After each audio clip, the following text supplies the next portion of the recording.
I am not black. I mean, that's what the world calls me, but it's not me. I didn't come out of my mother's womb saying, "Hey everybody, I'm black." No, I was taught to be black, and you were taught to call me that, along with whatever you call yourself. It's just a label. See, from birth, the world force feeds us these labels, and eventually we all swallow them. We digest and accept the labels, never ever doubting them. But there's one problem. Labels are not you, and labels are not me. Labels are just labels. But who we truly are is not skin deep.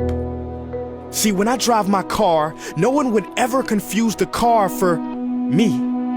Well, when I drive my body, why do you confuse me for my body? It's my body. Get it?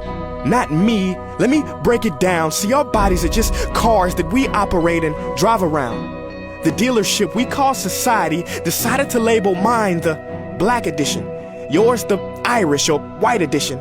And with no money down, 0% APR, and no test drive, we were forced to own these cars for the rest of our lives. Forgive me, but I fail to see the logic or pride in defining myself or judging another by the cars we drive. Because who we truly are is found inside.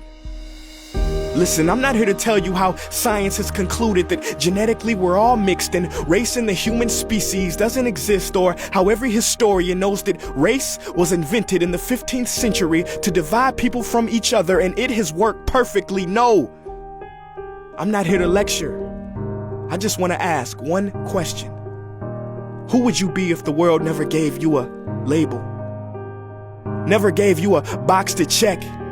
Would you be white, black, Mexican, Asian, Native American, Middle Eastern, Indian? No, we would be one.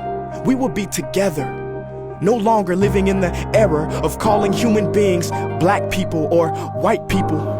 These labels that will forever blind us from seeing a person for who they are, but instead seeing them through the judgmental, prejudicial, artificial filters of who we think they are. And when you let an artificial label define yourself, then my friend, you have chosen smallness over greatness and minimized yourself, confined and divided yourself from others. And it is an undeniable fact that where there is division, there will be conflict, and conflict starts wars. Therefore, every war has started over labels. It's always us versus them. So the answer to war, racism, sexism, and every other ism is so simple that every politician has missed it. It's the labels. We must rip them off. Isn't it funny how no baby is born racist, yet every baby cries when they hear the cries of another, no matter the gender, culture, or color, proving that deep down we were meant to connect and care for each other.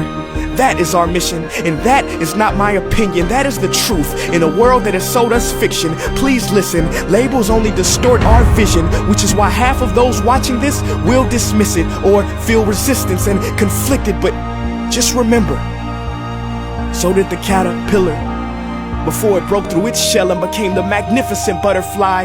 Well, these labels are our shells, and we must do the same thing so we can finally spread our wings. Human beings were not meant to be slapped with labels like groceries and supermarkets. DNA cannot be regulated by the FDA. We were meant to be free, and only until we remove them all and stop living and thinking so small will we be free to see ourselves and each other for who we truly are.